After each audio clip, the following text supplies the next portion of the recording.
Alors, bonjour mes chers amis et bienvenue dans cette nouvelle vidéo. Aujourd'hui, nous allons voir comment déterminer le domaine de définition d'une fonction comportant la fonction logarithme népérienne. Et donc, pas n'importe quelle fonction, c'est une fonction qui contient un paramètre réel m. Et donc, le domaine de définition va dépendre, d'accord, de ce paramètre réel m. Voilà pourquoi on nous dit de déterminer suivant les valeurs de ce paramètre réel. Donc, c'est un exercice qui revient très souvent au baccalauréat. Du coup, il faut faire un peu attention, il faut suivre jusqu'à la fin pour comprendre comment ça va se passer.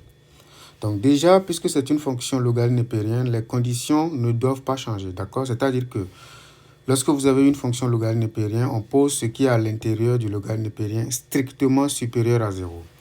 Par conséquent, je vais commencer par poser, d'accord, les conditions. Donc, D de f ici, ça va être l'ensemble x éléments de R, tel que, d'accord, ce qui est dans le logarithme népérien, c'est-à-dire tout ce morceau-là, strictement supérieur à 0. Donc, on a x carré moins 4mx plus 1 strictement supérieur à 0. Ici, nous allons donc chercher, suivant les valeurs du réel m, le signe de cette affaire-là. Autrement dit, nous allons regarder l'intervalle dans lequel tout ce morceau va être strictement positif, mais en fonction du réel m. D'accord? Ici, comme c'est un polynôme de degré 2, d'accord, je vais commencer par regarder le discriminant. Parce qu'en fonction du signe du discriminant, je sais déterminer le signe de ce polynôme. Donc, si vous voulez, je rappelle tout de suite. Si nous avons, donc ça c'est un rappel. Si nous avons un polynôme de degré 2, ax carré plus bx plus c, d'accord, juste un polynôme de degré 2, bien entendu, d'accord. Si son discriminant est positif, on sait comment il faut établir le tableau de signes, d'accord, du polynôme en question. D'accord, donc si le discriminant est positif, on va déterminer x1 et x2. On va supposer ici que le x est plus petit que x2. Par conséquent, nous avons un tableau sous cette forme-là. Donc, nous avons le x, nous avons moins l'infini, nous avons plus l'infini, x1, x2. Et donc ici, le polynôme, il est là. Et puis, nous avons le signe, si je suppose, le signe de A ici. Même chose ici, signe de A. Mais ici, le signe contraire de A. D'accord? Donc, le signe de moins A. D'accord? Donc, ça va nous permettre de savoir. Donc, dans ce cas, lorsque le discriminant va être positif, ça nous permet de dire que voilà, voici dans tel intervalle, nous avons ceci qui est positif ou non. D'accord? Si le discriminant est égal à 0, nous avons une racine qu'on appelle racine double. Et donc, le tableau de signes du polynôme est sous cette forme-là. Donc, nous avons le i0 qui est là, nous avons plus l'infini. Et nous avons le signe de A des deux côtés. Signe de A, signe de A. Donc, c'est vraiment important de comprendre ce tableau-là, de connaître ce tableau-là par cœur. Et l'autre cas, c'est lorsque le delta est négatif. D'accord? Dans ce cas, il n'y a pas rigoureusement de racine pour le polynôme. Mais ça ne veut pas dire que nous n'avons pas un signe. Tout le temps, dans ce tableau-là, nous avons le signe de A, tout le temps. D'accord? Tout le temps, quel que soit le x élément de R, nous avons le signe de A. C'est exactement ce que nous allons faire. D'accord? Par conséquent, nous allons commencer par déterminer le discriminant de notre polynôme. D'accord? Donc, ici, le polynôme, c'est x carré moins 4mx plus 1 plus 1. D'accord? Son discriminant. Comme vous le savez, c'est b au carré moins 4ac. Le b ici, c'est égal à moins 4m. Donc, ça me donne moins 4m au carré. Donc, il faut bien utiliser les parenthèses. Moins 4 fois a. A, c'est 1 ici. Et puis, c aussi, c'est égal à 1. D'accord? Le a, c'est ce qui multiplie. C'est le coefficient devant x carré. Et le c, c'est le terme constant. D'accord? Le b, c'est le coefficient qui multiplie x. D'accord? OK. Donc, ici, nous allons simplement faire les calculs. Moins 4m au carré nous donne 16m carré. D'accord? 4 fois 1 fois 1, ça nous donne 4. Ce qui nous permet d'avoir ce discriminant. Donc, ici, avant d'établir le signe de ce polynôme-là, il faut connaître d'abord le signe du discriminant. Comme on l'a rappelé tantôt, c'est le signe du discriminant qui nous dit comment est-ce qu'il faut établir un tableau de signes ou bien donner le signe de ce polynôme-là sur tout R afin de déduire dans quel intervalle nous avons le signe plus. D'accord? Donc, je vais commencer par regarder le signe de notre discriminant. Mais il dépend d'un paramètre. Donc, c'est un polynôme de degré 2, ce machin-là. Donc, je vais essayer d'étudier son signe. Pour étudier son signe, je vais poser le delta égal à 0. Donc, delta, posons delta égal à 0. Delta égale 0 équivaut à 16m carré moins 4 égale à 0. Ce qui équivaut à 16m carré égale à 4. Ce qui équivaut à m carré égale à 4 divisé par 16 qui donne 1 sur 4. Par conséquent, m égale plus ou moins 1 demi. C'est-à-dire que nous avons m égale à 1 demi ou m égale moins 1 sur 2. D'accord? Donc ça nous permet de trouver les différentes valeurs, d'accord, de m pour que le delta soit égal à 0. Qu'est-ce que nous allons faire par la suite? Nous pouvons donner un tableau de signes, d'accord, pour notre discriminant. Donc j'obtiens ça. Ça, ce sont les valeurs de m. Nous avons ici notre discriminant. Le discriminant s'annule en moins 1 demi. Puis en 1 demi, nous avons ici moins l'infini. Puis nous avons plus l'infini. D'accord? Donc ici, nous avons ça. Comme on l'a rappelé tout à l'heure, lorsque nous avons les racines, par exemple, d'un polynôme de degré 2, d'accord, nous avons le signe de A, d'accord, disons à l'extérieur des deux racines. Donc, signe de A ici, A c'est égal à 16, d'accord, signe de A, ça fait plus, et puis moins. Donc, ici, qu'est-ce que nous allons faire? Nous allons, à partir de ce tableau, interpréter, c'est-à-dire dire exactement ce qui va se passer pour le tableau de signes de ce machin maintenant. Ici, nous allons commencer la discussion. Donc, premier cas, si le m appartient à l'intervalle moins l'infini à moins 1 demi, union 1 demi à plus l'infini. Donc, nous cherchons d'abord l'intervalle dans lequel le discriminant est positif. D'accord? Là où vous avez le plus et l'autre plus. Ici, lorsque le m appartient à cet intervalle, nous avons que le discriminant est positif.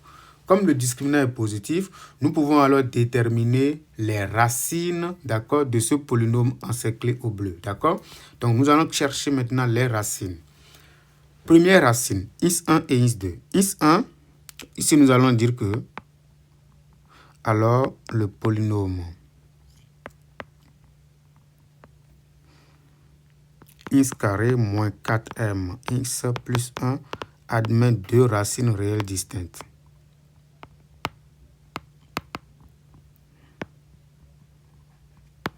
Deux racines réelles distinctes, is1 et is2, telles que is1 égale, donc ça fait moins b, moins la racine carrée du discriminant, donc moins b, d'accord, le b c'est égal à moins 4m comme on l'a dit tantôt, le moins b nous donne quoi? Donc ça fait 4m moins la racine carrée du discriminant, 16m carré, ça c'est la...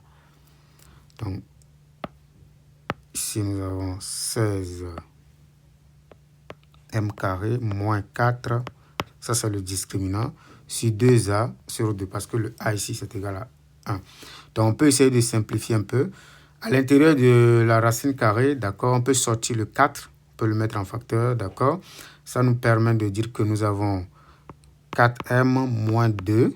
Donc si on sort le 4, d'accord, si le 4 sort de la racine carrée, ça devient 2, moins 2 racine carrée de... Donc si on simplifie par 4 ici, il va rester 4, m carré moins 1 sur 2. Si on calcule ceci, ça nous donne 2m moins la racine carrée de 4m carré moins 1. Ça, c'est la valeur exacte de x1. x2, ça fait 4m plus la racine carrée de 16m carré moins 4 sur 2. Si on calcule, on trouve 2m, c'est la même chose, plus la racine carrée de 4m carré moins 1. Maintenant que nous avons le x1 et x2, on peut essayer de comparer les deux, sans doute. Donc, comparons x1 et x2. Nous avons moins la racine carrée de 4m carré moins 1, qui est plus petit que la racine carrée de 4m carré moins 1. D'accord? Donc, ça, c'est un nombre. Ce nombre, il est strictement positif. Ça, il est strictement positif. Ça, il est strictement négatif. Par conséquent, ceci est plus petit que ça. Donc, si on ajoute les deux m des deux membres, on obtient 2m moins la racine carrée de 4m carré moins 1, qui va être plus petit que 2m plus la racine carrée de 4m carré moins 1. Par conséquent, x1 est plus petit que x2. Ça nous permet de faire un tableau et de savoir quel est le nombre, d'accord, que nous allons placer en premier, d'accord, entre le x1 et le x2. Du coup, nous allons faire un tableau de signes pour le polynôme x carré moins 4m plus 1. Ici, qu'est-ce qu'on obtient? On obtient ici x1, puis après x2. De l'autre côté, nous avons plus l'infini. Ici, le polynôme s'annule. Ici également, le polynôme s'annule. Comme nous l'avons dit tantôt, il faut mettre ici le signe de A, et à l'intérieur, il faut mettre le signe contraire de A. D'accord? Signe de A ici, puisque le polynôme, d'accord, ici, le A, c'est égal à 1, son signe, ça fait plus. Donc, on obtient plus, et puis moins. D'accord? Ici, qu'est-ce que nous cherchons? Nous cherchons l'intervalle dans lequel tout ceci est strictement supérieur à 0. Donc, nous allons dire que quel que soit le x, d'accord, élément de l'intervalle moins l'infini à x1 union x2 à plus l'infini. Donc ici, je cite simplement ces deux intervalles. D'accord? Ici, le x carré moins 4m x plus 1 est strictement supérieur à 0. Par conséquent, le domaine de définition dans ce cas-là nous donne moins l'infini. D'accord? À x1, x1 n'est rien d'autre que 2m moins la racine carrée de 4m carré moins 1. Union x2, x2 c'est 2m plus la racine carrée de 4m carré moins 1 à plus l'infini. Ça, c'est notre domaine de définition si le m appartient, d'accord, à l'intervalle moins l'infini à moins 1 demi, union 1 demi à plus l'infini, c'est-à-dire dans le premier cas, ce cas que nous sommes en train de traiter. Nous passons maintenant au deuxième cas. Nous allons rester dans le cas où le delta est strictement inférieur à 0. Delta est strictement inférieur à 0 lorsque nous sommes dans cet intervalle-là. Donc, nous allons restreindre maintenant notre travail dans l'intervalle moins 1 demi à 1 demi. Donc, nous allons mettre deuxième situation. Donc, deuxième cas. M élément de moins 1 demi à 1 demi. Donc, dans ce cas, qu'est-ce qui se passe? Le discriminant est strictement inférieur à 0. Faites attention, c'est bien de dire que lorsque le discriminant est inférieur à 0, ce polynôme n'a pas de racines. C'est très bien, d'accord? Mais nous, ce ne sont pas seulement ces racines qui nous intéressent, mais son signe, d'accord? Lorsque le discriminant est strictement inférieur à 0, est-ce qu'on peut se prononcer sur le signe, d'accord, de x carré moins 4mx plus 1. Donc, comme je l'ai dit tantôt, lorsque le discriminant est strictement inférieur à 0, si vous ne pouvez pas donner directement le signe, vous pouvez faire quand même un tableau pour vous rappeler, d'accord? Donc, ça nous permet d'écrire la chose suivante. Donc, nous avons moins l'infini à plus l'infini. Bien entendu, il n'y a pas de racine. C'est pourquoi on ne va rien mettre ici, d'accord? Mais ici, vous avez x carré moins 4mx plus 1, d'accord? Qui a le même signe que le a. Même signe, pas tout, d'accord? A ici, c'est égal à 1. Donc, le signe de 1, c'est égal à, c'est plus. Tout le temps, nous allons mettre plus dans notre tableau. Mais ça veut dire que pour tout x élément de R, x carré moins 4mx plus 1 est strictement positif. Donc, qu'est-ce que nous venons de faire? Nous venons de trouver simplement que l'intervalle dans lequel x carré moins 4mx plus 1 est strictement positif, d'accord, c'est R. Donc, le domaine de définition ici, c'est égal à R dans le second cas. Donc, je peux préciser ici si M appartient à l'intervalle moins 1 demi à 1 demi. Les autres cas maintenant, puisqu'on vient de traiter le premier cas, c'est-à-dire que nous avons déjà traité ce cas-là lorsque le M est ici, on vient de finir avec ce cas-là, ça reste deux cas, il reste le cas où M est égal à moins 1 demi et le cas où M est égal à 1 demi. Donc je peux mettre troisième cas, ici troisième cas, M égale à moins 1 demi. Tout le monde sait que le discriminant ici donne 0. Comme le discriminant ici donne 0, nous avons une solution double, d'accord? On a une solution double, x 0. On peut calculer la racine double, x 0, qui n'est rien d'autre que moins b sur 2a. Moins b, c'est égal à 4m sur 2, ce qui nous donne 2m. Mais dans notre cas, d'accord, ce cas précis, le m a pour valeur moins 1 demi. Donc, je calcule, ça fait 2 multiplié par moins 1 demi, qui nous donne moins 1. Nous avons fait un tableau de signes pour cette affaire-là. De toute façon, le signe ne va pas trop... Donc, on va l'écrire rapidement, c'est pas grave. Le x 0, c'est égal à moins 1. Et puis, nous avons plus l'infini ici. Ici, nous avons le polynôme en question. Ça va être x carré moins 4mx plus 1. Donc, ça s'annule en moins 1. Donc, c'est le signe de A des deux côtés. Ça fait plus, plus. Donc, on constate que l'intervalle dans lequel ce machin est strictement supérieur à 0, ça va être moins l'infini à moins 1, union moins 1 à plus l'infini. Donc, ça fait R privé de moins 1. Ici, le domaine, ça fait R privé de moins 1. Le dernier cas, quatrième cas, on pouvait mettre les deux ensemble, dire que troisième cas après premier sous-cas, deuxième sous-cas, mais ce n'est pas grave, on peut faire les cas séparément. Donc, m égale à 1 demi, donc le dernier cas. Dans ce cas également, le discriminant est égal à 0. On peut calculer x0 tranquillement. Le x0, ça fait moins b sur 2a, donc ça fait 4m sur 2, ce qui donne 2m. Mais le m, c'est égal à 1 demi.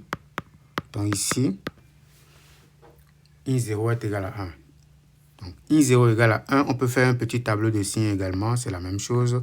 Mais tout le monde sait déjà ce que ça va donner. Moins l'infini 1 plus l'infini. Et donc, vous avez ici le polynôme qui s'annule en 1. Et donc, vous avez plus puis plus. Ça fait signe de A, signe de A. Ici, le domaine est égal à R privé de 1.